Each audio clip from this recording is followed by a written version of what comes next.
میرے اعمال کی اصلاح کرم سے کر دے۔ الحمدللہ رب العالمین والصلاة والسلام علی خاتم النبیین اما بعد فاعوذ باللہ من الشیطان الرجیم بسم اللہ الرحمن الرحیم۔ الصلاة والسلام علیک یا رسول اللہ وعلى آلك وأصحابك يا حبيب الله۔ الصلاة والسلام عليك يا نبي الله وعلى آلك وأصحابك يا نور الله۔ درود پاک کی بے شمار فضائل و برکات ہیں۔ جناب صادق و امین صلی اللہ تعالی علیہ وسلم کا فرمان دل نشین ہے کہ جس نے مجھ پر ایک بار درود پاک پڑھا اللہ عز و جل اس پر 10 رحمتیں نازل فرماتا ہے، اور جو مجھ پر 10 مرتبہ درود پاک پڑھے اللہ عز و جل اس پر 100 رحمتیں نازل فرماتا ہے۔ اور آقا فرماتے جو مجھ پر 100 مرتبہ درود پاک پڑھے اللہ عز و جل اس کی دونوں آنکھوں کے درمیان لکھ دیتا ہے کہ یہ نفاق اور جہنم کی آگ سے آزاد ہے، اور اسے بروز قیامت شہداء کے ساتھ رکھے گا۔ 100 بار درود پاک پڑھنے میں کتنا وقت لگتا ہے، مگر انعام کتنا بڑا ہے کہ دونوں آنکھوں کے درمیان لکھ دیا جاتا ہے کہ یہ نفاق اور جہنم کی آگ سے آزاد ہے، اور بروز قیامت اسے شہداء کے ساتھ رکھا جائے گا۔ اللہ کریم ہم سب کو کثرت کے ساتھ درود پاک پڑھنے کی توفیق عطا فرمائے۔ آئیے مل کر محبت کے ساتھ باآواز بلند درود پاک پڑھ لیں۔ صلو علی الحبیب صلی اللہ تعالی علی محمد صلی اللہ علیہ وسلم۔ ایک بڑا ہی عظیم و شان اسلام کی تاریخ کا بڑا عجیب و غریب واقعہ پہلے میں آپ کو سناتا ہوں۔ جب ابتدائے اسلام تھا، خلفائے راشدین کا دور ہے، حضرت عمر بن عاص رضی اللہ تعالیٰ عنہ نے جب مصر فتح ہوا تو ایک روز اہل مصر نے حضرت عمر بن عاص رضی اللہ تعالیٰ عنہ سے عرض کی کہ حضور ہمارے یہاں دریائے نیل ہے، اور ایک ہماری بہت پرانی رسم ہے کہ جب تک اس کو ادا نہ کیا جائے تو دریا جاری نہیں رہتا ہے، دریا سوکھ جاتا ہے۔ انہوں نے کہا کہ کون سی رسم ہے؟ تو کہا کہ ہر سال ایک کماری لڑکی کو اس کے والدین سے لے کر بڑا عمدہ لباس اسے ہم پہناتے ہیں، بڑا تیار کرتے ہیں، زیورات پہناتے ہیں، اور پھر اس کو دریائے نیل میں ڈال دیتے ہیں، یعنی اس کو پانی میں ڈبو دیتے ہیں۔ حضرت عمر بن عاص نے کہا کہ یہ کیسی رسم ہے، اسلام میں تو ایسا ہرگز نہیں ہو سکتا، کیونکہ اب اسلام آ چکا تھا اور مصر فتح ہو چکا تھا، مسلمانوں کے اب وہاں احکامات جاری تھے۔ تو آپ نے فرمایا کہ یہ اسلام تو پرانی اور واہیات رسموں کو مٹاتا ہے، جو پرانی واہیات رسمیں ہیں۔ تو لوگوں نے کہا کہ اگر آپ نے ایسا کیا تو دریا کی روانی کم ہو جائے گی۔ آپ نے کہا نہیں ہو سکتا۔ اب ایسا ہی ہوا کہ دریا کی روانی کم ہوتی گئی۔ اب لوگوں نے سوچا کہ اب پانی کم ہو جائے گا تو زندگی مشکل ہو جائے گی، تو ان لوگوں نے وہاں سے کوچ کرنے کا ارادہ شروع کیا۔ حضرت عمر بن عاص نے اب امیر المومنین حضرت عمر فاروق رضی اللہ تعالیٰ عنہ کو خط لکھا اور عرض کی حضور ایسا ایسا معاملہ ہے، اور لوگ ایسی بری رسم چلاتے تھے، میں نے وہ رسم کا منع کر دیا کہ اسلام ان رسموں کی اجازت نہیں دیتا، مگر حضور اب تو پانی بھی کم ہونے لگ گیا ہے۔ اللہ اکبر۔ حضرت عمر بن خطاب رضی اللہ تعالیٰ عنہ کی شان دیکھیں۔ امیر المومنین نے ایک خط لکھا اور کہا کہ یہ رکا جو ہے دریائے نیل میں ڈال دینا۔ آپ نے ایک خط لکھ کر بھیجا کہ یہ رکا جو ہے دریائے نیل میں ڈال دینا۔ حضرت عمر بن عاص کو جب وہ رکا پہنچا، وہ لیٹر پہنچا، تو آپ نے اس لیٹر میں کیا دیکھا کہ لیٹر میں لکھا تھا اے دریائے نیل، اگر تو خود جاری ہوتا ہے تو نہ جاری ہو، اور اللہ کے حکم سے جاری ہوتا ہے تو میں واحد قہار عز و جل سے عرض گزار ہوں کہ تجھے جاری فرما دے۔ حضرت عمر بن عاص نے وہ رکا جو ہے دریائے نیل میں ڈالا۔ اللہ اکبر، ایک رات میں دریا کا پانی 16 گز بڑھ گیا، اور وہ دن ہے، آج کا دن ہے، دریائے نیل کبھی سوکھا نہیں ہے۔ مصر سے وہ رسم ہی ختم ہو گئی، اور سبحان اللہ دریائے نیل جاری و ساری ہے۔ اللہ اکبر۔ اس ایک واقعے میں بہت کچھ ہے سیکھنے کو۔ پہلی بات تو کیا سیکھنے کو ملی کہ چاہیں تو اشاروں سے اپنے کایا ہی پلٹ دیں دنیا کی، چاہیں تو اشاروں سے اپنے کایا ہی پلٹ دیں دنیا کی، یہ شان ہے ان کے غلاموں کی، سرکار کا عالم کیا ہوگا۔ حضرت عمر کی شان دیکھیں، حضرت عمر کے واقعات اگر پڑھیں نا، جو لوگ کرامات کے منکر ہیں یا جو لوگ اولیاء کرام کی جناب کمالات کو نہیں سمجھ پاتے، صرف حضرت عمر کی سیرت کو پڑھ لیں، حدیث کی کتابوں میں مضبوط روایتوں میں یہ واقعات موجود ہیں۔ ایک بار حضرت عمر کے دور میں زلزلہ آیا ہے، تھوڑے عرصے پہلے بھی کئی ملکوں میں زلزلہ آیا، بڑی تباہی آئی، لوگ کہتے ہیں ارتھ کوئک آ جائے تو رکتا نہیں ہے۔ ایک تو شان مصطفیٰ ہے کہ نبی پاک نے احد پہاڑ پر ٹھوکر لگا کر فرمایا تھا، اے احد رک جا، تجھ پر ایک نبی، ایک صدیق اور 2 شہید موجود ہیں۔ آقا نے ٹھوکر لگا کر زلزلہ روکا تھا۔ ایک بار حضرت عمر کے دور میں زلزلہ آیا تھا اور حضرت عمر نے کوڑا نکال کر، درہ نکال کر زمین پر مار کر فرمایا، اے زمین رک جا، کیا عمر تجھ پر عدل نہیں کرتا؟ اور زمین ساکن ہو گئی۔ اللہ اکبر۔ حضرت عمر رکا لکھتے ہیں دریائے نیل کے نام، اور پھر دریائے نیل جاری ہو جاتا ہے۔ تو اے میرے پیارے اسلامی بھائیوں، ایک بات تو یہ پتہ چلی کہ اللہ تعالیٰ جسے چاہے کوئی کمال عطا فرمائے، وہ رب کی عطا ہے۔ یقیناً اگر کسی اللہ کے ولی کے پاس، کسی صحابی کے پاس، کسی نبی کے پاس، ہاں یہ بات یاد رہے کہ انبیاء کے پاس جو کمالات ہوتے ہیں، جو حق کی دلیل کے لیے وہ پیش کرتے ہیں، وہ معجزات ہوتے ہیں۔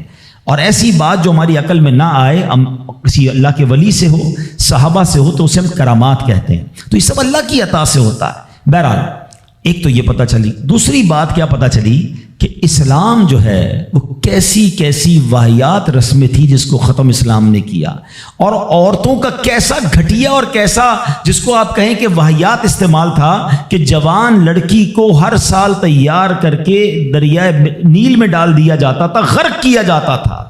یہ اہمیت تھی اسلام سے پہلے عورتوں کی۔ اللہ اکبر۔ ایسا دور تھا میرے پیارے اسلامی بھائیوں کہ اگر تھوڑا سا ہم اسلام سے پہلے کے حالات دیکھیں نا عورتوں کے بارے میں، تو حیثیت کیا تھی کہ وہ مردوں کی خواہشات پورا کرنے کے لیے کھلونا تھیں۔ عورتیں دن رات مردوں کی خدمت کرتی، محنت مزدوری بھی عورتیں کرتی، اور جو کچھ کماتی وہ مردوں کو دے دیا کرتی۔ مگر وہ ظالم مرد ان عورتوں پر کچھ بھی خرچ نہ کیا کرتے، عورتوں کو جانوروں کی طرح مارتے پیٹتے تھے۔ ذرا ذرا سی بات پر عورتوں کے کان، آنکھ اور ناک کاٹ دیا کرتے تھے، عورتوں کو دردناک سزائیں دے کر قتل کر دیا کرتے۔ باپ کے مرنے کے بعد، اب دیکھیں کیا تھا اسلام سے پہلے کہ باپ کے مرنے کے بعد جس طرح اس کے لڑکے جائیداد کے مالک ہو جاتے تھے، اس طرح اپنے باپ کی بیوی یعنی اپنی ماں کے بھی مالک ہو جاتے تھے۔ معاذ اللہ، اپنی ماں کو لونڈی بنا کر رکھتے تھے۔ اللہ اکبر۔ عورتوں کو ان کے ماں باپ، بھائی بہن، شوہر کی میراث میں کوئی حصہ نہیں ملتا تھا۔ عورتیں کسی چیز کی مالک نہیں ہوتی تھیں۔ عرب کے بعض قبیلوں میں تو یہ ظالمانہ دستور تھا کہ بیوہ ہو جانے کے بعد عورتوں کو گھر سے باہر نکال کر ایک چھوٹے سے تنگ اور تاریب جھونپڑے میں 1 سال کے لیے قید رکھا جاتا۔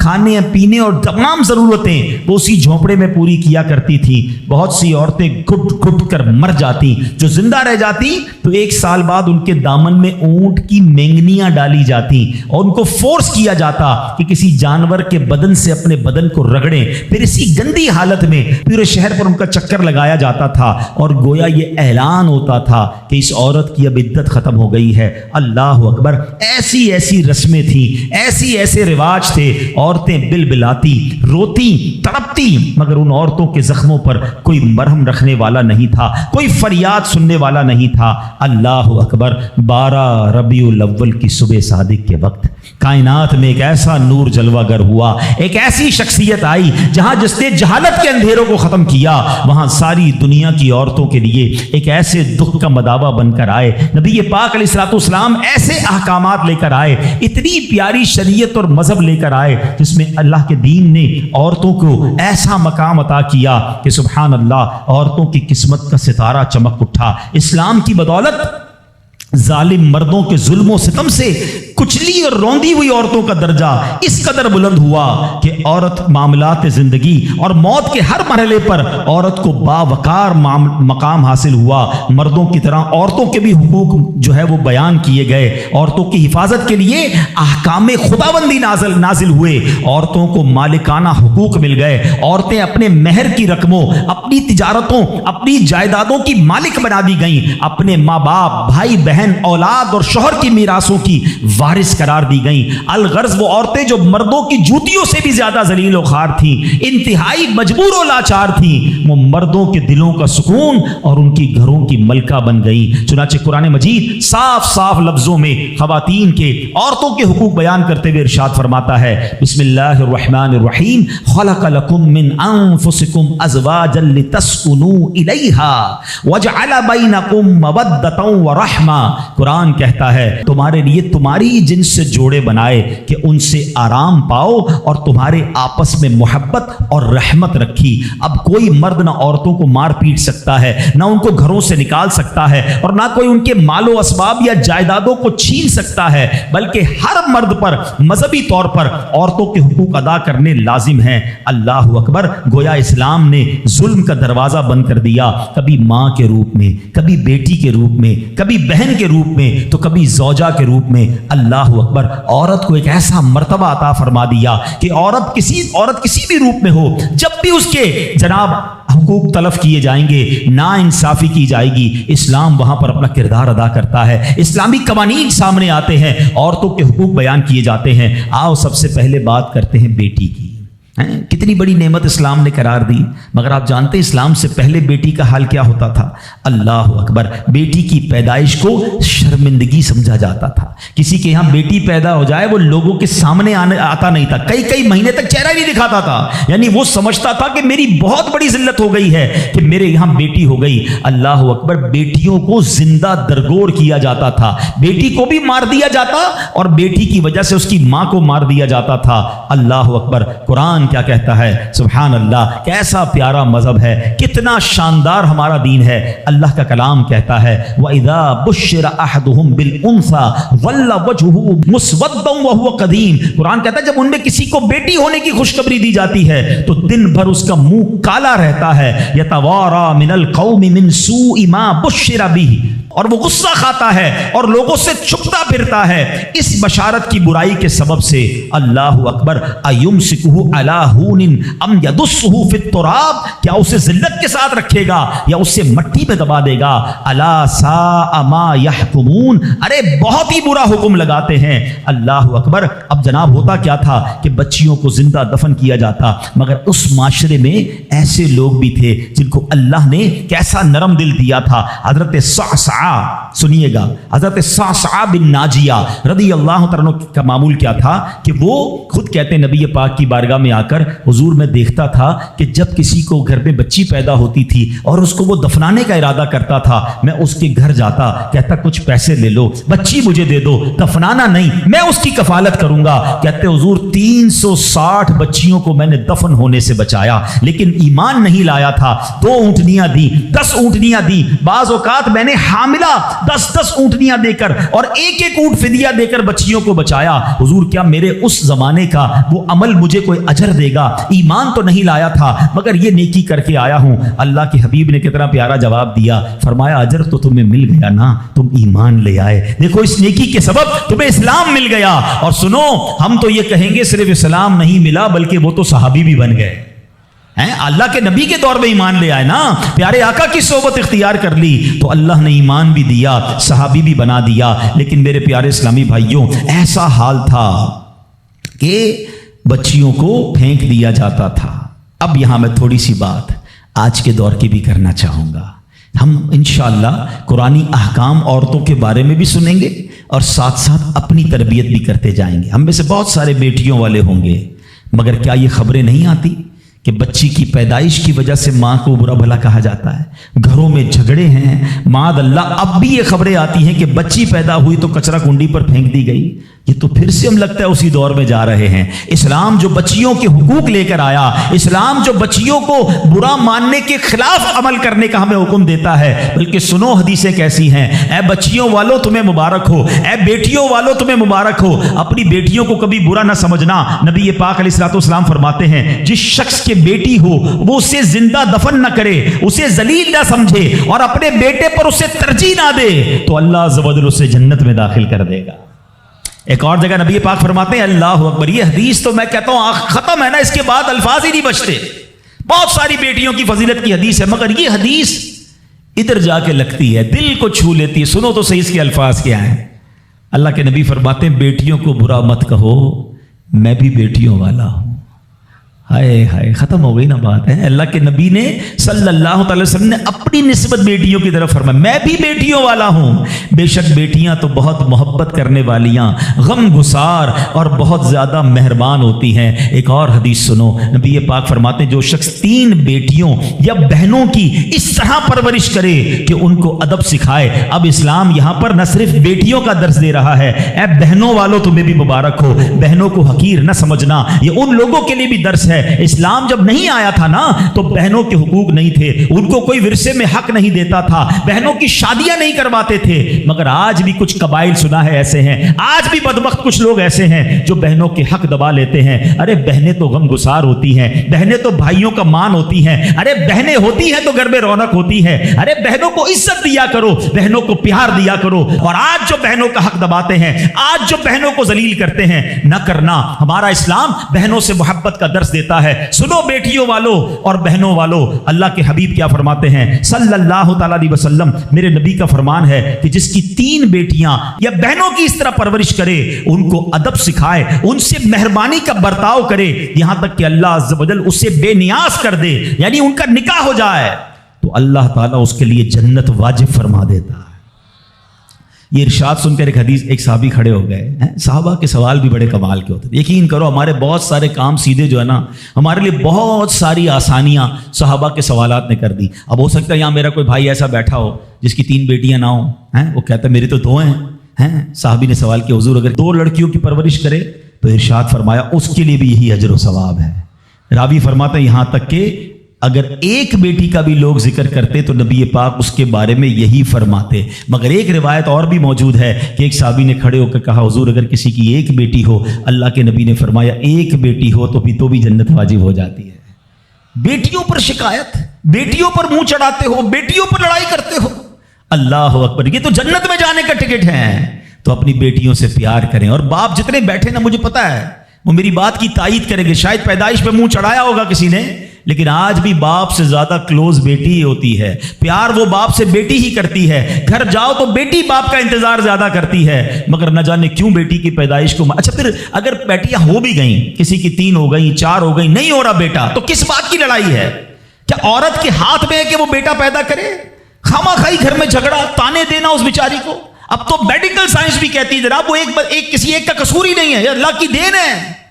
لیکن خامہ خائی کسی ایک عورت پر جو ہے وہ ہنگامہ کر کے نہ جانے اس کی دل آزاری کا سامان کرتے ہیں. نہ کریں ایسا. میں آپ کو حدیث سنا رہا ہوں, اور اسلام عورتوں کے حقوق کے شاندار انداز سے بیان کرتا ہے. اللہ کے نبی علیہ الصلوۃ والسلام فرماتے ہیں جب کسی کے ہاں لڑکی پیدا ہوتی ہے, سنو, گھر پہ مہمان آئے تو اچھا لگتا ہے نا, اور کوئی بڑا اہم مہمان آ جائے, کوئی بڑے بزرگ آ جائیں تو کتنا خوش ہو جاتے ہیں آپ. کئی ایسے بزرگ ہوں گے, کئی ایسے علماء ہوں گے, کوئی ایسی شخصیت ضرور ہوگی جس کو آپ اپنے گھر بلانا چاہتے ہوں گے. مگر آپ سوچتے ہوں گے یار وہ میرے گھر کیسے آئے گا, بہت بڑا آدمی ہے, بڑا مصروف شخص ہے, پسند تو مجھے بہت ہے, مگر میں گھر نہیں بلا سکتا. سنو, جب تمہارے گھر بیٹی آتی ہے تو پتہ ہے کون مہمان آتا ہے؟ اللہ کے نبی فرماتے ہیں جب کسی کے ہاں لڑکی پیدا ہوتی ہے تو اللہ عز و جل فرشتوں کو گھر بھیجتا ہے. ہاں, آپ کے گھر فرشتے آتے ہیں, اور کیا کہتے ہیں؟ فرشتے آ کر کہتے ہیں اے گھر والوں تم پر سلامتی ہو. پھر فرشتے اس بچی کو اپنے پروں کے سائے میں لیتے ہیں, اس کے سر پر ہاتھ پھیرتے ہوئے کہتے ہیں یہ کمزور سی جان ہے جو ایک کمزور جان سے پیدا ہوئی ہے. جو شخص اس کمزور جان کی پرورش کی ذمہ داری لے گا تو قیامت تک مدد خدا اس کے شامل حال رہے گی. تو اب کبھی بھی بیٹیوں پر زیادتی نہیں ہونے دینی. ہاں, بیٹیوں کی دعائیں لو, بیٹیوں کی خدمت کرو. اور اے بھائیوں جن کی بہنیں ہیں, ہمارا اسلام بہنوں سے محبت کا درس دیتا ہے. یقین کریں بہنوں کی دعائیں بھائی کو بہت اوپر لے جاتی ہیں. خوش نصیب ہے وہ بھائی. اچھا, ہمارے ایک اور نظام پتہ ہے کیا ہے کہ جب تک ماں باپ کے ساتھ رہ رہے ہیں تو چلے بھائی بہنوں میں پیار ہے. اب بھائی بہنوں میں شادی ہو گئی, سب کی شادیاں ہو گئیں اور ماں باپ چلے گئے, تو اب نارملی لوگ اپنی بہنوں کو اگنور کرتے ہیں. اب یار میں تو اپنی بیوی کو دیکھوں گا, اپنے بچوں کو دیکھوں گا, اپنی کمائی کو دیکھوں گا. نہیں, اب بھائی کا کام ہے کہ وہ والد کا کردار ادا کرے. بہنوں کو یہ احساس دلائے کہ تمہارے ماں باپ چلے گئے ہیں مگر تمہارے بھائی زندہ ہیں. ہر مشکل میں تمہارے بھائی تمہارے ساتھ کھڑے ہوں گے. کبھی بہنوں کو یہ ریئلائز مت کرانا کہ وہ اکیلی کہیں کسی پرابلم میں ہو تو وہ اکیلے میں سوچے کہ میرے ماں ہوتی تو میں کس سے ماں سے بات کر لیتی, باپ ہوتا تو میں باپ سے کہہ دیتی, بھائی کو کیا کہوں وہ تو سنتا ہی نہیں ہے. ایسے بھائی آج بھی کہ بہنیں انہیں اپنا دکھ بھی شیئر نہیں کرتی ہیں، بلکہ بھائیوں کو پڑی ہی نہیں ہے بہن کدھر گئی. یہ مت کرنا. اگر تم اپنے ماں باپ کی روح خوش کرنا چاہتے ہو نا تو بھائی بہن جڑ کے رہو، بھائی بہنوں میں پیار رکھو. یہ پیسہ سب کچھ نہیں ہے. ارے جو کچھ میرے پاس ہے اگر میرا بھائی بہنوں پہ خرچ ہو جائے تو اس سے اچھی کیا چیز ہے. یہ یاد رکھے جو سوشل میڈیا پہ ہزاروں فرینڈ بنائے بیٹھے نا کہ میرے 5000 فرینڈ تو میرے 10,000 فرینڈ، کسی دن بستر پر پڑو گے نا اسپتال میں تو اس بستر کے کنارے تمہیں تمہارے بھائی بہن ہی نظر آئیں گے. وہ سوشل میڈیا والا تمہارا جو سارے دن چیٹنگ جس کے ساتھ واٹس ایپ پہ لگے ہوئے ہو نا گروپ میں، کوئی نظر نہیں آئے گا. جب تمہارے گھر میں کوئی بچے کا پرابلم ہوگا، آدھی رات کو اگر تمہارے گھر کوئی آ کے تمہیں دلاسا دے گا تو تمہارے بھائی بہن ہوں گے. میں کئی بار بیان میں ایک مثال دے چکا ہوں، چلو آج پھر دے دیتا ہوں، کاش یہ بات سمجھ آ جائے. یہ جو فیملی ہوتی ہے نا یہ تسبیح کی طرح ہوتی ہے، اور ہم نے دیکھا ہے کہ یہ جو ہے نا تسبیح کے اوپر والا حصہ یہ ماں باپ ہوتے ہیں. یہ ٹوٹ جائے نا، ماں باپ چلے جائیں، پوچھو ان سے جن کی ماں چلی گئی ہے، پوچھو ان سے جن کے والد چلے گئے ہیں. جب یہ چلے جاتے ہیں نا تو اپنے بھائی بہنوں کو جس طرح تسبیح کے دانے بکھرتے ہیں نا اس طرح بکھرتے دیکھا ہے. جب تک ماں باپ ہیں پہلے تو ان کی برکتیں لینا، اور جب یہ چلے جائیں نا تو یہ دانے بکھرنے مت دینا، جوڑ کے رکھنا اپنی فیملی کو. یہ فیملی یہی تو پیار ہے زندگی میں. تھوڑے سے پیسوں کے لیے بھائی بہن لڑتے ہیں، جائیداد کے لیے بھائی بہن لڑتے ہیں، تھوڑے کاروبار کے لیے لڑتے ہیں. ارے قربان کر دو، کوئی بات نہیں، بھائی کو تھوڑا زیادہ چلا جائے، بہن کے میری بہن کے گھر میں ہی جا رہا ہے نا، یہ تیرا ہے یہ میرا ہے نہ کیا کرے. یہ گھر کی محبتیں آپ کو بہت ساری بیماریوں سے بچاتی ہیں. حدیث پاک میں آتا ہے جس کا مضمون ہے جو چاہتا ہے کہ اس کی زندگی میں اضافہ ہو جائے، عمر میں اضافہ ہو جائے، بری موت سے بچے، اسے چاہیے کہ وہ صلہ رحمی کرے. صلہ رحمی کیا ہے؟ اپنے رشتہ داروں کے ساتھ اچھا سلوک. اور رشتہ داروں میں دا کلوزسٹ فیملی ممبر جو ہے وہ بھائی بہن ہیں، وہ ماں باپ ہیں، بیوی بچے ہیں. ارے ان کو چھوڑ کر دنیا سے محبتیں جتا رہے ہو؟ نہیں میرے پیارے اسلامی بھائیوں. تو اپنی بچیوں کے ساتھ اور اپنی بہنوں کے ساتھ بالخصوص اچھا سلوک کرنا. خوش نصیب ہے وہ بھائی جو بہنوں کا مان ہے، خوش نصیب ہے وہ جو والد جو اپنی بچیوں کے ساتھ اچھا برتاؤ کرتا ہے. اور میں نے خود دیکھا ہے، آپ نے بھی دیکھا ہوگا، میں نے دیکھا ہے، بلکہ میں نے ایک طرح سے انٹرویو لیا ہے ایک رشتہ دار کا کہ یار آپ کی 4 بیٹیاں ہیں، 3 بیٹیاں ہیں. کہتا ہے یار جب سے بیٹیاں آئی ہیں پتہ نہیں رزق کدھر سے آ رہا ہے. بیٹیاں تو کیا آئی ہیں، اللہ نے رحمت کے دروازے کھول دیے ہیں، کیونکہ اس نے منہ نہیں چڑھایا. کچھ ہوں گے ایسے بیٹیوں والے جن کا ہاتھ تنگ ہوگا، تو غور کرو جب بیٹی ہوئی تھی تو شکر کیا تھا یا شکوہ کیا تھا؟ اللہ نے تو بھیجی تھی رحمت تمہارے گھر پہ، تم نے اس وقت بھی اللہ کو ناراض کیا، بیوی کو گالیاں دی، ہنگامہ کیا، اب کہتے ہو رحمت نہیں آ رہی. تم نے تو کتنی ناشکری کر لی. اگر تم سجدہ شکر ادا کرتے، اللہ کی بارگاہ میں راضی رہتے، اللہ بیٹیاں تو دیتا مگر تم پر رحمت کے اور دروازے بھی کھول دیتا. اور ہم نے دیکھا ہے لوگوں کے رزق کو بڑھتے ہوئے. تو کبھی بیٹی کی پیدائش پر آپ نے منہ نہیں چڑھانا ہے، ہاں نہ اپنی زوجہ کو تانے دینے ہیں. اور بیٹیوں کا خیال رکھیں، بہنوں کا خیال رکھیں. اور آگے چلتے ہیں اسی طرح. اچھا نبی پاک کا انداز اپنی بہن کے ساتھ کیا تھا؟ اللہ کے حبیب علیہ الصلوۃ والسلام کی ایک دودھ شریک بہن تھی، حضرت شیما، رضائی بہن تھی نبی پاک کی. اب پیارے آقا کس طرح ان کے ساتھ برتاؤ کرتے تھے کہ ایک بار آپ علیہ الصلوۃ والسلام کی بارگاہ میں جب بہن حاضر ہوئی نا تو نبی پاک ان کی تشریف آوری پر کھڑے ہو جایا کرتے، اپنی بہن کی آمد پر ان کی دل جوئی فرماتے، ان پر خوب نوازشیں فرماتے. ایک بار پیارے آقا علیہ الصلوۃ والسلام نے اپنی مبارک چادر بچھائی اور اپنی بہن سے پتہ ہے کیا کہتے ہیں؟ مانگو تمہیں عطا کیا جائے گا، سفارش کرو تمہاری سفارش قبول کی جائے گی. بہن جانے لگی تو نبی پاک نے ایک لونڈی یعنی ایک اس کو خادمہ بھی دے دی اور 2 اونٹ بھی عطا فرما دیے. اچھا اپنی بیٹی کے ساتھ کیا برتاؤ ہے نبی پاک کا؟ بیٹیوں کو جو ڈیگریڈ کرتے ہیں، سنو خاتون جنت بی بی فاطمہ رضی اللہ تعالیٰ عنہا جب نبی پاک کی بارگاہ میں آتی، آقا کھڑے ہو کر استقبال کرتے، اپنی بیٹی کے ہاتھ کو نبی پاک چوما کرتے، کبھی ماتھے پر بوسہ دیتے. پیارے آقا اپنی جگہ اپنی بیٹی کو بٹھایا کرتے. اور یہی انداز خاتون جنت کا بھی تھا کہ جب نبی پاک خاتون جنت کے پاس جاتے وہ کھڑی ہو جاتی اور نبی پاک کا استقبال کرتی، پیارے آقا کے ہاتھوں کو بوسہ دیتی، اپنی جگہ نبی پاک کو بٹھاتی. یہ پریکٹیکلی نبی پاک نے بتایا کہ بہن کے ساتھ برتاؤ کیا ہے، بیٹی کے ساتھ برتاؤ کیا ہے. اب آؤ ہماری زندگی کا ایک بہت اہم ساتھی جس کو ہم سفر کہا جاتا ہے. اسلام بیوی کے بارے میں کیا درس دیتا ہے؟ یہ بھی بڑا پرابلم ہے. اچھا بعض اوقات لوگ اپنی شاید والدہ سے، میں سے ابھی ماں کی بات سب سے آخر میں کروں گا، اور فیملی ممبر سے اب بھی بہت پیار کر رہے ہوتے ہیں، مگر بعض اوقات بیوی کو بڑا ڈیگریڈ کرتے ہیں. ہم شاید بھول گئے ہیں کہ ہماری زندگی کا بہت بڑا حصہ جس کے ساتھ گزرا ہے. میں بیان میں پہلے بھی کہہ چکا ہوں، کبھی سوچا آپ نے ایک تو اللہ نے آپ کا اس کو ساتھی بنایا، اور ہم اس کے ساتھ بعض اوقات زیادتی کرتے ہیں. ہم کاروبار میں تکلیف میں ہوں، ہم باہر کسی ٹینشن میں ہوں، کسی بندے سے کسی بات کوئی بری لگ گئی، سارا غصہ آ کر اب بندے نے اپنی زوجہ پہ نکالنا ہے، کیونکہ وہ بیچاری تو کچھ نہیں کہہ سکے گی. پہلے کے زمانے جاہلیت میں بھی یہی تھا کہ عورتوں کو پیر کی جوتی سے زیادہ ذلیل سمجھا جاتا تھا. مگر کیا آج بھی کچھ گھرانوں میں ایسا نہیں ہے؟ آج تک میں ویسے سوال کرتا ہوں، شاید غالب گمان ہے کہ جو یہاں ازواج والے، زوجہ والے بیٹھے، شادی شدہ بیٹھے، ہماری زوجہ کی شاید ہر دعا میں ہم ہوتے ہیں. ہم اپنی بیوی کے لیے کتنی دعا کرتے ہیں، غور کیجیے. حالانکہ میں نے دیکھا ہے کہ جن کی شریک حیات دنیا سے جاتی ہے نا، وہ لوگوں کو میں نے ٹوٹتے بھی دیکھا ہے. تو ایسا نہ کریں. جس طرح وہ آپ کے لیے محبت کا اظہار، دعاؤں کی آپ کی خدمت گار ہے، آپ بھی اس کے لیے اچھا برتاؤ کریں. اور نبی پاک کا کیا انداز تھا. میں تو آج اسلام کی، شریعت کی، اللہ کے نبی کی بات کرنے آپ کے سامنے آیا ہوں. اللہ کے حبیب علیہ الصلوۃ والسلام سے سوال کیا گیا کہ حضور آپ کو دنیا میں سب سے زیادہ پسند کون ہے؟ پوری کائنات میں آپ کو سب سے زیادہ پسند کون ہے؟ اللہ کے حبیب نے فرمایا عائشہ. نبی پاک نے اپنی زوجہ کا نام لیا. پھر فرمایا ان کے والد حضرت ابوبکر صدیق رضی اللہ تعالیٰ عنہ. پھر نبی پاک اپنی ازواج کے ساتھ کیا انداز ہوتا تھا؟ گھر کا سودا سلف لے کے جاتے، کھانے پینے میں ہاتھ بٹاتے، محبت اور پیار کا اظہار فرماتے. سافٹ ماحول تھا گھر کے اندر. کیا ہمارے گھر میں ایسا ماحول ہے؟ نہیں میرے پیارے اسلامی بھائیوں. ہمیں یہ سوچنا ہے کہ ہمیں اپنے گھر والوں کے ساتھ کیا انداز اختیار کرنا ہے. نبی پاک علیہ الصلوۃ والسلام فرماتے ہیں کہ اسلام سے پہلے، بلکہ بخاری شریف کی حدیث بتاتا ہوں، اسلام سے پہلے مال کے لیے جانوروں اور دوسرے ساز و سامان کے ساتھ ساتھ بیوی کو بھی رہن رکھوا دیا جاتا تھا. جیسے پیسے کوئی رہن رکھواتا تھا نا، بیوی بھی ایک مال کی طرح تھی. لوگ گروی رکھوا دیتے تھے اپنی بیوی کو. یہ اسلام سے پہلے بیویوں کا حال تھا.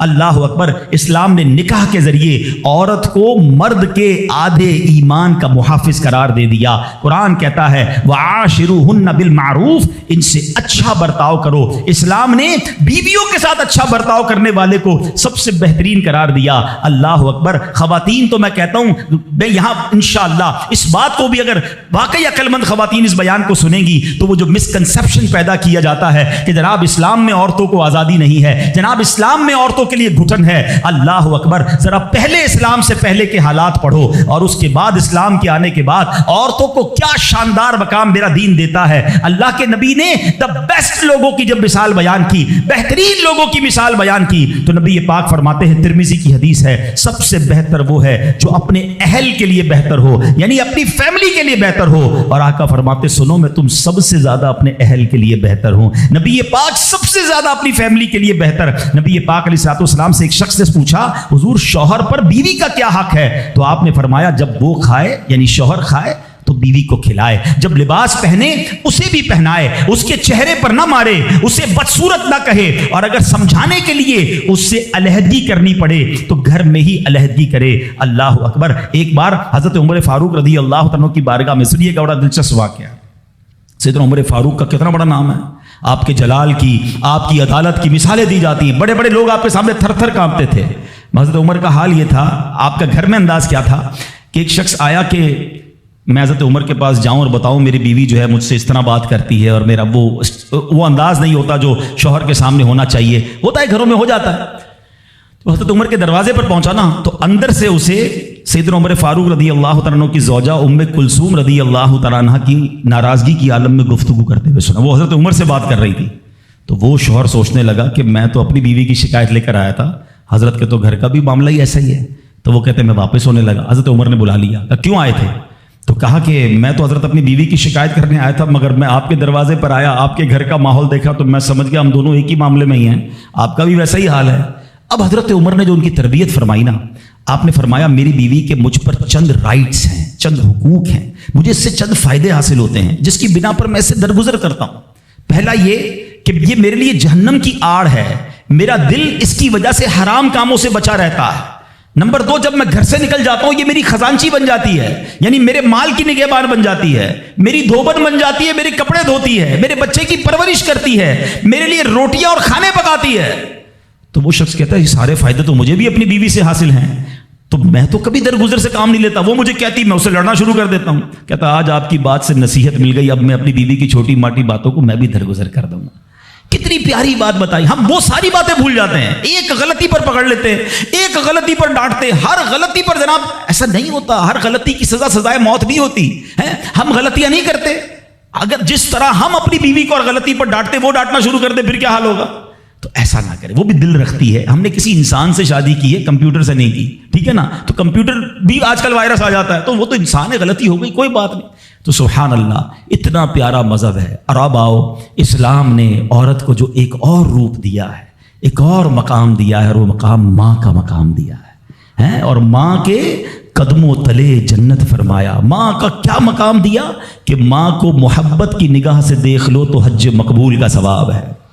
اچھا, اسلام کی تعلیمات کی جو بنیاد ہے, جو ماخذ ہے, جو مرجع ہے, جس کے ذریعے سے سمجھے علم و فضل کی نہریں جاری ہوتی ہیں, وہ کون سی کتاب ہے؟ وہ قرآن مجید ہے. قرآن مجید کی سب سے بڑی سورت کون سی ہے؟ سورہ بقرہ. اب ذرا سمجھیے گا ماں کا مقام کیسا. قرآن پاک کی سب سے بڑی سورت سورہ بقرہ. اور سورہ بقرہ, بقرہ کس کو کہتے ہیں؟ گائے کو. یہ کون سی گائے تھی؟ یہ دنیا کی سب سے قیمتی گائے تھی. اگر اس تفسیر کو پڑھیں نا تو اللہ اکبر, پتہ یہ چلے گا کہ قرآن پاک کی سب سے بڑی سورت, اس کا جو سینٹرل آئیڈیا ہے, جو مین ٹاپک ہے, وہ بھی ماں کا ادب ہی ہے. وہ ایک نوجوان ہی تو تھا نا جس نے ماں کی خدمت کی, اور اللہ نے اس خدمت کا صلہ یہ دیا کہ ایک ایسی گائے ان کو مل گئی کہ جو سونے کے وزن کے مطابق بیچی گئی. تفصیلی واقعہ ہے, میں واقعہ پورا بیان نہیں کرتا, اشارہ دے رہا ہوں کہ سورہ بقرہ کا بھی اگر پیغام پڑھیں, مفسرین نے لکھا کہ سورہ بقرہ کا پیغام یہ ہے کہ اپنی ماں کا ادب کرے, اپنے والدین کا ادب کرے. اور جب والدین کا ادب کرتا ہے اللہ ایسے نوازتا ہے, غیب کے خزانوں سے نوازتا ہے. اور ماں کی دعائیں, اللہ اکبر. حضرت بایزید بستامی کتنے بڑے اللہ کے ولی ہیں. آپ کے بارے میں آتا ہے کہ ایک بار سردی کی راتیں تھی, ماں کے لیے ماں نے پانی مانگا. آج کی ماں پانی مانگے تو بیٹا کہتا ہے خود پی لو ماں, بلکہ بچے ماں سے پانی مانگ رہے ہوتے ہیں. بستر پر بیٹھ کر ماں کو آرڈر چلا رہے ہوتے, امی پانی لے آؤ, اچھا چائے بنا دو, امی یہ کر دو. یار ماں ہے یہ ہوٹل والی ہے, اب تو بوڑھی ہو گئی نا ماں, اب تو تمہاری باری ہے کچھ ماں کی خدمت کر لو. کبھی خود کھڑے ہو کے پانی پلاؤ, کبھی خود کھڑے ہو کے ماں کو کوئی چیز پیش کرو. اب بھی ماں کو آرڈر دینا ہے. مگر کمال ہے ماں کہ بیٹا جوان ہو گیا, ماں بوڑھی ہو گئی, خدمت سے پھر بھی اس کا جی نہیں چراتی, پھر بھی اس کی خدمت کرتی ہے. ناشتے میں یہ کھانا ہے, بیٹا دوپہر کو کیا کھاؤ گے؟ اللہ اکبر. بایزید بستامی سے ماں نے پانی مانگا. آپ کہتے ہیں ٹھنڈی رات تھی, پانی لے کر ماں کے پاس گئے, ماں کی آنکھ لگ گئی. ہم جیسا کوئی ہوتا تو بستر کے کنارے گلاس رکھتا, خود بھی سو جاتا. سرد رات تھی, ساری رات پانی کا گلاس لے کے کھڑے رہے. پتہ نہیں کب ماں کی آنکھ کھل جائے, کب پانی کی ضرورت ہو. جب ماں کی آنکھ کھلی نا تو پانی تھوڑا سا نا آپ کی انگلیوں پر لگ گیا تھا, تو وہ برف بن گیا تھا. اتنی ٹھنڈی رات تھی کہ پانی برف بن گیا تھا. تو اب ماں نے جب پانی مانگا نا تو جب گلاس کو ڈیٹیچ کیا, گلاس کو الگ کیا نا, تو خون نکلنے لگا چمڑی سے. تو ماں نے کہا کہ بیٹا یہ کیا ہوا؟ ماں نے خون بہتا دیکھا تو ساری بات بتائی کہ ماں اب میں پانی لے کر آیا, آپ آرام کر رہی تھی, میں کھڑا رہا, اب آپ نے پانی مانگا تو برف بن گیا تھا. تو ماں نے کیا کہا, اے اللہ میں اس سے راضی ہوں, تو بھی اس سے راضی ہو جا. ماں کے دل سے دعا لگی نا, وہ بایزید بستامی بن گئے. وہ اللہ کے ولیوں میں بہت بڑا مقام انہوں نے حاصل کر لیا. دیکھیں, اچھا آپ ہو سکتا ہے کسی کو شیطان سوال تو دماغ میں ڈال ہی دیتا ہے نا کہ یار ٹھیک ہے میری ماں بھی تو دعائیں دیتی ہے. دیکھیں ایک ماں تو ماں ہی ہوتی ہے, ماں کو تنگ کرو پھر بھی عموماً اس کی زبان سے دعا ہی نکلتی ہے. ایک دعا وہ ہے کہ آپ ماں سے کہیں اور وہ ماں دعا دے. ایک دعا وہ ہے کہ آپ کہیں نا ماں کو, خدمت ایسی کریں کہ ماں کے دل سے دعا نکلے. ہاں آپ کو بغیر بتائے آپ کا والد آپ کو دعا دے, آپ کی ماں آپ کو دعا دے. وہ دعا جو ہے نا, ہاں کتابوں میں لکھا کہ والدین کی دعا اولاد کے حق میں قبول ہوتی ہے. ہاں اگر دل سے دعا نکلے نا تو ماں باپ دعا دے دے اور وہ بھی دل سے دعا دے دے, پھر تو کیسا مرتبہ ہے. اور سبحان اللہ, ماں باپ کے بارے میں کتابوں میں یہاں تک لکھا کہ بیٹا باپ کے ساتھ ایسے رہے جیسے غلام آقا کے ساتھ رہتا ہے. تو اور باپ سے زیادہ خدمت کا حق کس کو کہا گیا؟ وہ ماں کو کہا گیا. تو آپ سوچیں کہ ماں کے کتنے حقوق بیان کیے اسلام نے.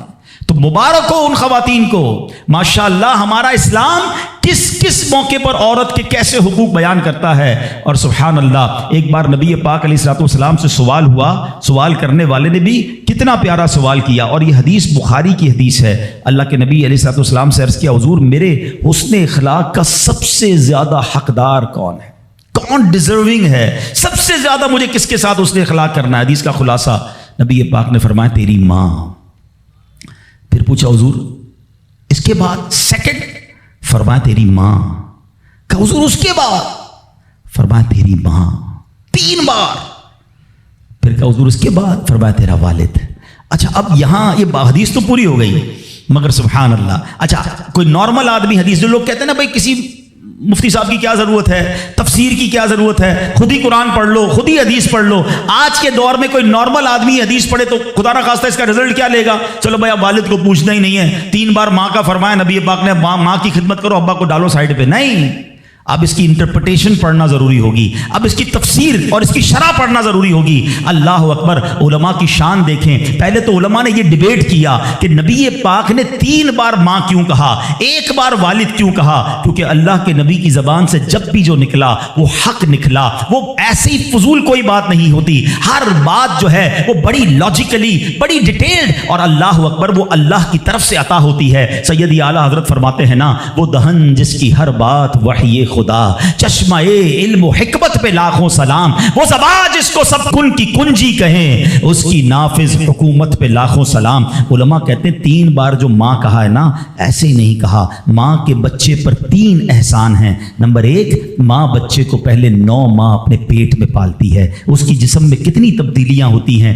کتنی تکلیفیں وہ اٹھاتی ہے. نمبر 2، جب پیدائش ہوتی ہے، رائٹ دا ٹائم آف پیدائش، وہ بالکل موت کے قریب سے ہو کر آتی ہے، شدید درد اور ایسی کیفیت ہو جاتی ہے کہ کئی لوگ دنیا سے چلے بھی جاتے ہیں. اور تیسری، ماں مہربانی کیا کرتی ہے کہ اپنے بچے کو پھر پالتی ہے. فرمایا ماں 3 احسان کرتی ہے بچے پر، اس لیے 3 بار ماں کہا. اور ان تینوں احسانوں میں والد ایک احسان کرتا ہے، وہ بچے کو پالتا ہے، اس لیے 1 بار والد کہا. سبحان اللہ، ایک ایک لفظ حکمت بھرا ہے. اب علماء کہتے ہیں اس حدیث کا مطلب یہ ہوگا کہ عزت والد کی زیادہ کرے گا اور خدمت ماں کی زیادہ کرے گا، یعنی والد کا بھی احترام ہے. اللہ اکبر، یہ ہماری شریعت ہے. تو سبحان اللہ، آج میرے جو بیان کا موضوع ہے کہ اسلام عورت کا کیسا مقام بیان کرتا ہے، ہر روپ میں عورت کے حقوق کو جو ہے وہ سیف کرتا ہے، اس کے حقوق کو بیان کرتا ہے اور اس پر ظلم و ستم سے بچاتا ہے. تو سبحان اللہ، ہم یہاں جتنے بھی بیٹھے ہیں، کسی کے گھر میں بیٹی ہوگی، کسی کے گھر میں بہن ہوگی، کسی کے گھر میں زوجہ ہوگی، کسی کے گھر میں ماں ہوگی. ان تمام روپ میں ہمیں خواتین کے ساتھ اچھا برتاؤ کرنا ہے. اور اب جو مجھے مائیں سن رہی ہیں، میں ان سے بھی عرض کروں گا کہ اگر ماں باپ نیک ہوں تو اولاد پر اس کا کتنا خوبصورت اثر پڑتا ہے. شیخ عبد القادر جیلانی 5 سال کی عمر ہے، مدرسے جاتے ہیں، قاری صاحب نے کہا پڑھو بسم اللہ. آپ نے بسم اللہ الرحمن الرحیم پڑھ کر زبانی 18 پارے سنا دیے. قاری صاحب حیران ہیں، پہلی بار بچہ مدرسے آیا ہے، 18 پارے کیسے یاد کر لیے؟ کہا اور بھی تو پڑھو نا. کہا اتنے یاد ہیں. کہاں سے یاد کیے؟ کہ میری ماں 18 پاروں کی حافظہ تھی، میں ماں کے پیٹ میں تھا، وہ تلاوت کرتی تھی، میں پیٹ میں قرآن یاد کر لیتا تھا. اچھا، یقیناً غوث پاک کی کرامت ہے، یہ آج کے دور میں پاسبل، ایسے ہم جیسے لوگوں کے لیے پاسبل نہیں نظر آتا. لیکن ایک بات تو ہے نا کہ وہ تلاوت کرتی تھی، دودھ پلاتے وقت تلاوت کرتی تھی. سیدہ فاطمہ رضی اللہ تعالیٰ عنہا کے بارے میں بھی آتا ہے کہ خاتون جنت حسنین کریمین کو جب دودھ پلاتی یا جھولا دیتی تھی، انہیں قرآن سناتی تھی. آج ہم کیا کرتے ہیں، چھوٹے بچے کو بھی موبائل پکڑا دو، ہر کھلونے میں میوزک، اسٹارٹ سے ہی اس کو میوزک کا عادی ہم بنا رہے ہیں. تو میری مائیں، میرے بھائی، اگر آپ اپنے بچوں کو نیک دیکھنا چاہتے ہیں تو غوث پاک کی سیرت سے سیکھو کہ ماں باپ نیک تھے، اللہ نے اولاد کو کیسا بنا دیا. تو اگر میں اور آپ چاہتے ہیں، آج بیان تو ہو رہا ہے نا کہ ماں کے اصالے ثواب کرنا ہے، ماں کی خدمت کرنی ہے، لیکن بچے کو دین کے قریب لاؤ گے تو آپ کی خدمت کرے گا نا. آج کل تو دنیا کے اتنا حوالے کر دیا ماں باپ نے کہ بعد میں خود اپنے بچوں سے ڈر لگ رہا ہوتا ہے. ارے باپ رے باپ، میرا بچہ بڑا آفیسر ہے، میرا بچہ بڑا ڈگری ہولڈر ہے، وہ فلاں ادارے میں کام کرتا ہے، اس کو برا لگ جائے گا. ارے تف ایسی اولاد پر جس سے ماں باپ بات کریں تو انہیں ڈر لگے کہ بیٹے کو برا لگ جائے گا. اپنے بیٹے کو دیندار بناؤ، انشاءاللہ اگر آپ کا بیٹا صحیح معنوں میں دیندار بن گیا، عالم بنا، مفتی بنا، یا بے شک اچھی کتابیں پڑھ کر، قرآن و حدیث پڑھ کر اچھا مبلغ بن گیا، اس بیٹے کو ڈر لگے گا کہیں ماں باپ کو برا نہ لگ جائے. یہ فرق ہوتا ہے. بچہ دین سیکھے تو اب بچہ ماں باپ کا ادب کرتا ہے. تو بہرحال اگر ہم چاہتے ہیں کہ ہماری اولاد ہماری زندگی میں بھی ہماری فرما بردار رہے اور ہمارے مرنے کے بعد بھی ہمارے لیے صدقہ جاریہ بنے، تو ہمیں خود بھی نیک بننا ہوگا اور اپنے بچوں کو نیک ماحول سے وابستہ کرنا ہوگا. سبحان اللہ. غوث پاک رضی اللہ تعالیٰ کی سیرت کو دیکھیں. ماں کو کہتے ہیں ماں بغداد جانا ہے. کیوں جانا ہے؟ گھومنے پھرنے نہیں، علم دین سیکھنے. کیسی ماں تھی؟ آپ کہتی بیٹا جاؤ، اب محشر کے دن ملاقات ہوگی. یہاں تو 3 دن کے قافلے میں لوگ نہیں بھیجتے اپنے بچوں کو. آپ پکنک کے لیے بھیج دیں گے دوستوں کے ساتھ. ہم نے دیکھا کچھ لوگوں کے بچوں دین کی طرف آنے لگے، ان کو روکا، اور بعد میں وہی بچہ جب نشے اور برے کاموں میں پڑ گیا تو باپ سر پکڑ کے بیٹھا ہے کہ یار میں نے دین سے تو دور رکھا، ویسی صحبت مل گئی کہ بچہ ہی ہاتھ سے چلا گیا. اپنے بچوں کو اب تم دعوت اسلامی کے مدنی ماحول میں یہ اجازت بھی مل گئی ہے کہ والد اپنے بچے کو خود مدنی قافلے میں بھی لے کر آ سکتا ہے. پہلے ہم نے ایک ایج لمٹ رکھی تھی، مگر والد یا بڑے بھائی کے لیے اجازت ہے کہ اپنے چھوٹے بیٹے کو یا چھوٹے بھائی کو بھی وہ مدنی قافلے میں لائے. تو اپنے بچوں کو مدنی قافلے میں خود لے کر آئیں. آپ آئیں گے تو وہ بھی آ جائیں گے. 3 دن 12 دن 30 دن یہ تربیت ہوگی ان کی، اور وہ جتنی نیکی کی طرف جائیں گے اتنا انشاءاللہ آپ کی فرما برداری کی طرف آئیں گے، آپ کے لیے صدقہ جاریہ بنیں گے. تو سبحان اللہ، غوث پاک کی والدہ نے روکا نہیں بلکہ کہا جاؤ بیٹا محشر میں ملاقات ہوگی. مگر نصیحت کیا کی؟ ہر حال میں سچ بولنا. اور سبحان اللہ کیسا سچ بولا تھا. ڈاکو نے حملہ کیا تھا نا، سارا مال بھی واپس کر گئے اور ڈاکو توبہ بھی کر گئے. کیوں؟ کہ آپ نے ڈاکوؤں کے سامنے بھی سچ بولا. سچی زبان سے جو بات نکلتی ہے نا وہ اثر رکھتی ہے. تو یہ ماں کی تربیت تھی نا. تو اللہ پاک ہم سب کو اپنے ماں باپ کا ادب بھی نصیب فرمائے. اور جو ماں باپ مجھے سن رہے ہیں، اللہ کرے کہ ہم اپنے بچوں کی اچھی تربیت کرنے میں بھی کامیاب ہو جائیں. آپ بچوں کی اچھی تربیت کریں، وہ زندگی میں بھی آپ کے لیے دعائیں کریں گے. ہاں آپ کو پتہ ہے بچہ جس کا نمازی ہو، کیا پیارا دین ہے ہمارا. یقین کریں ماں باپ خالی بچے کو نیک بنا دیں، پھر دیکھو بچہ آپ کے لیے کیسا کام کرے گا. آپ دیکھیں ہر نماز میں بلکہ ہر قاعدہ آخیرہ میں وہ آپ کے لیے دعا کرتا ہے. اور کیسے دعا کرتا ہے؟ قبلہ رو با وضو بیٹھ کر. کیا کہتا ہے؟ ربنا اغفر لی ولوالدی وللمؤمنین یوم یقوم الحساب. فجر پڑھ رہا ہے 2 بار آپ کے لیے دعا کی. اور کس حالت میں کی؟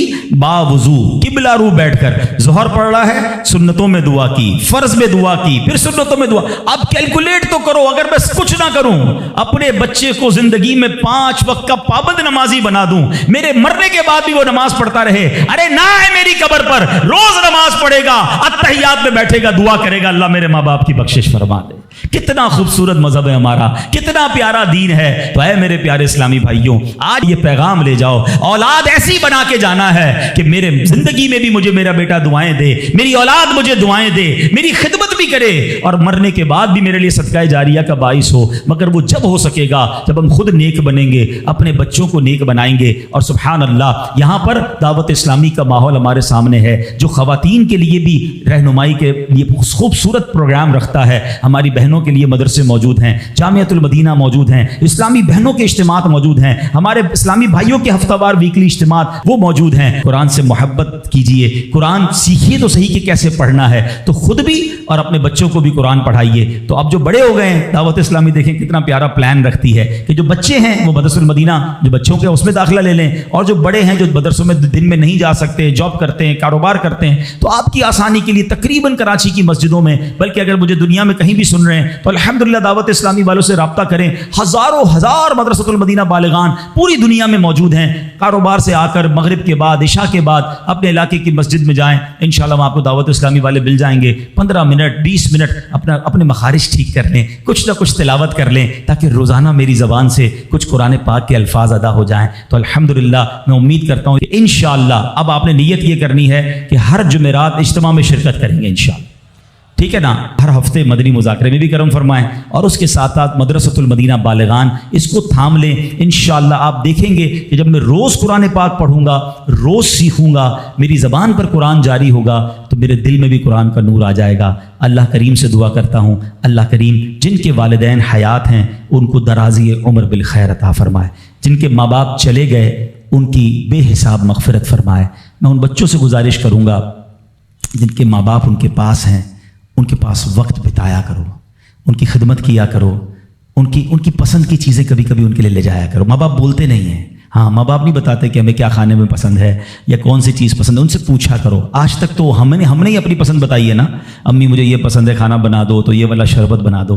اپنی ماں سے پوچھو، ہیں اپنے والد سے پوچھو، اور کسی معلوم ہو جائے نا کبھی. اچھا ایک اور مزے کی بات، ماں باپ کبھی بھی مہنگی چیز نہیں بتائیں گے کہ پان وان کھانا ہوگا، کوئی شربت پینا ہوگا، کسی قسم کی کوئی آئس کریم کھانی ہوگی. کبھی کبھی ان کے لیے وہ کھانا لے جایا کرو. یقین کریں جن کے چلے گئے نا، اب ان کو اپنے ماں باپ کی وہ ساری باتیں یاد آتی ہیں، اور اب بات بھی کرنی ہوتی ہے تو قبرستان جانا ہوتا ہے. تو اگر تمہارے پاس تمہارے ماں باپ ہیں نا تو ان کے ساتھ بیٹھو، ان کی دعائیں لو. یہ وہ ہستیاں ہیں جن کو محبت سے دیکھو گے تو مقبول حج کا ثواب ہے. بعض اوقات کچھ لوگ اس سے وہ ہوتے ہیں نا کہ یار مجھے ویل چیئر چلانی پڑتی ہے تو مجھے دوائی کے لیے لے جانا پڑتا ہے، یا بعض اوقات کپڑے وپڑے دھلانے پڑتے ہیں یا واش روم لے جانا پڑتا ہے. تم لکی ہو، ہاں بھاگ جاگ گئے ہیں، ورنہ کئیوں کے ماں باپ نے تو موقع ہی نہیں دیا خدمت کا، وہ ہماری خدمت کرتے کرتے چلے گئے. اگر آج کسی بچے کو ماں باپ کی خدمت کا موقع ملا ہے نا، اور کبھی ایسا موقع ملے نا کہ آپ کے پیسے ماں باپ پر خرچ ہوں، تو سمجھ لو تمہارے بھاگ جاگ گئے. ارے انہوں نے ساری زندگی مجھ پر خرچ کیا اور اب میرے پیسوں کے نصیب جاگے کہ کچھ ماں باپ پر خرچ ہو جائیں. لیکن جب ماں باپ پہ خرچ کرنے کی باری ہوتی ہے تو ایسے بھی بدبخت ہیں جو کہتے ہیں یہ میرے ہیں تمہارے تھوڑی ہیں، میں نے کمائے. اللہ اکبر. سوچو جب میں پیدا ہوا تھا، آپ پیدا ہوئے تھے، ہم بے لباس تھے. میرا باپ کہتا تیرے پیسے کہاں ہیں، تو جان تیرا کام جانے دے، میں تو ننگا ہی رہ جاتا نا. ہیں اگر مجھے کھانا نہ کھلاتے، میری انگلی پکڑ کر نہ چلاتے، مجھے پڑھاتے نہ، لکھاتے نہ، مجھے سمجھاتے نہ، مجھے کھلاتے نہ، ایک ایک چیز والد اور والدہ نے ہم پر خرچ کی ہے. والدہ خدمت کرتے رہی، باپ پیسے خرچ کرتا رہا، اور جب ہماری باری آئی خدمت اور پیسے خرچ کرنے کی تو اب بوجھ کس بات کا. وہ ریٹرن تو دے ہی نہیں سکتے ہم جو انہوں نے ہم پر کیا. لیکن اگر موقع ملا ہے نا تو خدمت سے جی نہ چرانا. میرے اعمال کی اصلاح کرم سے